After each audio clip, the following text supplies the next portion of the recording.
पंतप्रधान नरेंद्र मोदींचा 9 तारखेला मोठ्या उत्साहामध्ये शपथविधी झाला। पण एकीकडे शपथविधी सुरू असताना राष्ट्रपती भवनामध्ये बिबट्या दिसला असल्याची चर्चा सोशल मीडियावरती रंगली होती। हा बिबट्या एका ठिकाणाहून दुसऱ्या ठिकाणी जात असल्याचा दावा करण्यात आला। हा प्राणी कॅमेरापासून खूप लांब असल्यामुळे स्पष्ट दिसत नव्हता।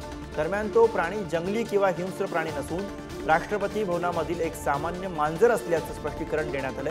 त्याबाबत दिल्ली पोलिसांनी अधिकृत माहिती दिली।